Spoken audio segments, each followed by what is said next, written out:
Good morning.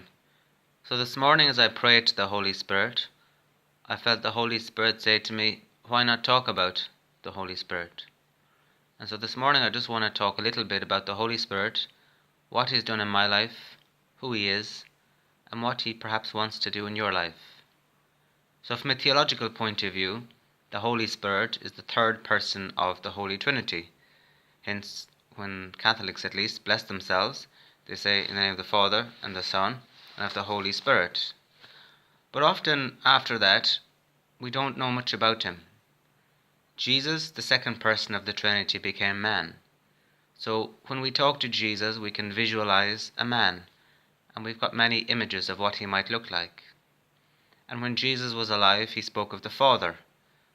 And even though the Father didn't take on a human body, we can sort of imagine Him as a father. And often we even see pictures of an old man with a beard, a little bit like Santa Claus or someone you might see at a bus station. But the Holy Spirit remains a bit of a mystery. A wind, a fire, a dove, all very strange. And so, as a result of all that, at times we can forget to pray to the Holy Spirit, forgetting that He is God, equal in power, equal in majesty, to the Father and to the Son. And if you think about it, Jesus died to give us the Holy Spirit. So if Jesus died to give us the Holy Spirit, so that the Holy Spirit could come, He must be quite important. And so, as I was praying, the analogy that came into my head to describe the Holy Spirit is a little bit like a telephone. And imagine a mother, and her kids are going out to school or going on a camping trip, and she gives her kids a telephone so that she can call and she can communicate with her kids, and if there's a problem, she can advise them what to do. And this image is sort of like what God did. God gave us the Holy Spirit, and all those of us which are baptized, He lives in us.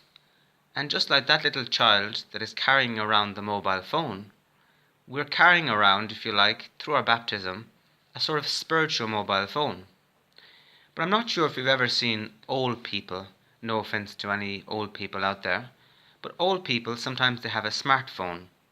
And sometimes, besides making a phone call, perhaps sending a text message or taking a photograph, they have no clue how to use any of the rest of it. They could have an iPhone 7, in fact they could have an iPhone 100 if it existed, and still all they know is to make a phone call, send a text message. And there are lots of apps, as we all know, on mobile phones. There's apps now to check bus times, check cinema times, check your bank details, do all sorts of crazy stuff. And the Holy Spirit is a little bit like that. The Holy Spirit has the basic functions. The basic functions for us all is holiness, faith, hope, and love. But then there are the more advanced functions. The more advanced functions are sort of all the gifts and charisms. And if we look in the New Testament, we can see that there were all sorts of manifestations of the Holy Spirit, such as people speaking in tongues, other people being miraculously healed, prophesying, all sorts of stuff. And similarly, when we look at the lives of the saints, some of the mystics, Padre Pio, Sister Faustina, we see all sorts of crazy experiences that were manifest through the Holy Spirit. Similarly, for the visionaries in Medjugorje, Lourdes, it's through the power of the Holy Spirit that they can see Our Lady. And so, the charisms of the Holy Spirit. The charisms of the Holy Spirit are often not spoken much about in today's church. And somebody once said that the Holy Spirit is sort of the forgotten God. And in today's world, just like that smartphone, very few people know about the gifts and charisms of the Holy Spirit. People often don't know that the Holy Spirit still heals. The Holy Spirit still gives visions.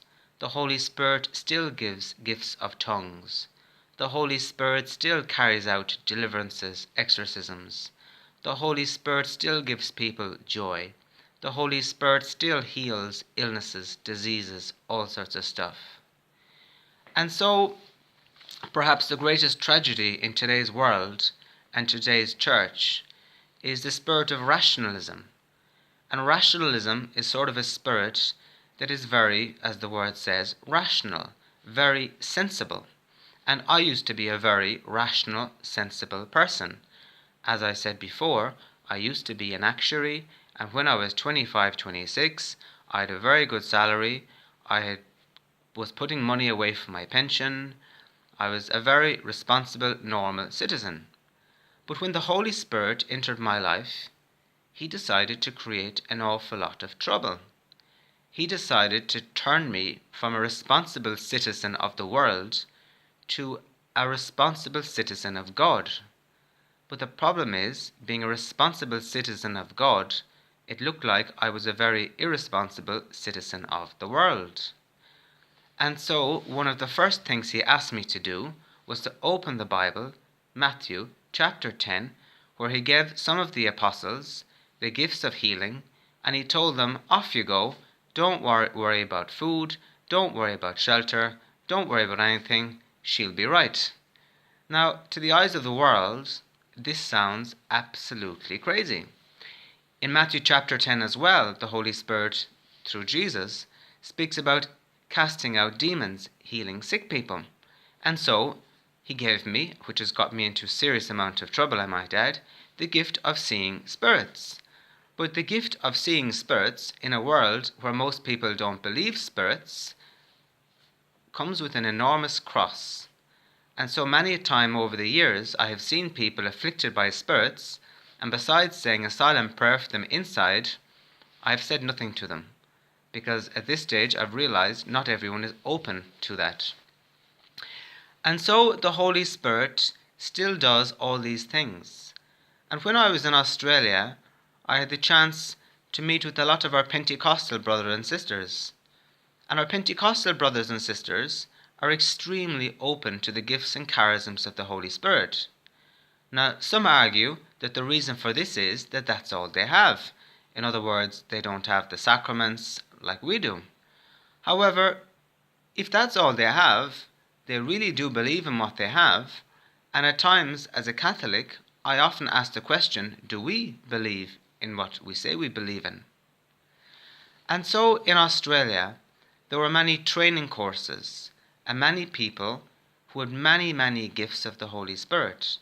And it was amazing to see what I would describe a culture of the Holy Spirit. A culture where it was normal for people to pray. A culture where young people, old people, every age people would get together. Where miracles, healings, deliverances, prophecies, visions, living on providence, charity, Bible reading, sharing, laughter, praise, worship, dance, fun, where it was all normal. And so it was an amazing experience and testimony to the power of God. And when I came back to Ireland, it was like going back into a dark room. It was like the Holy Spirit had been turned off again. And at the same time, people are still broken and people are still looking for the same healing. And so I would encourage all people out there to pray to the Holy Spirit, but not only to pray to the Holy Spirit. Going back to the example of the smartphone, you need to pick up the instructions or find someone else who knows how to use a smartphone and ask them how to use the other applications.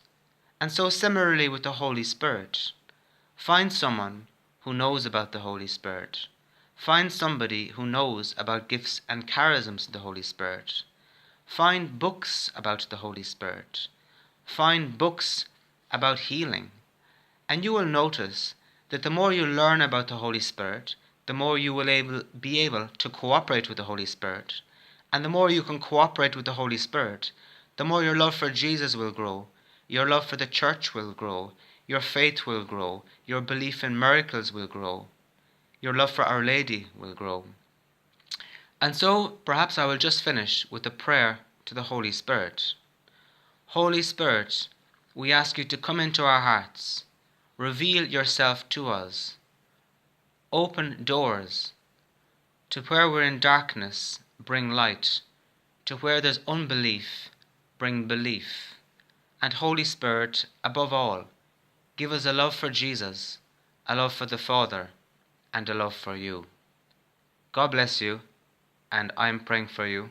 Please pray for me.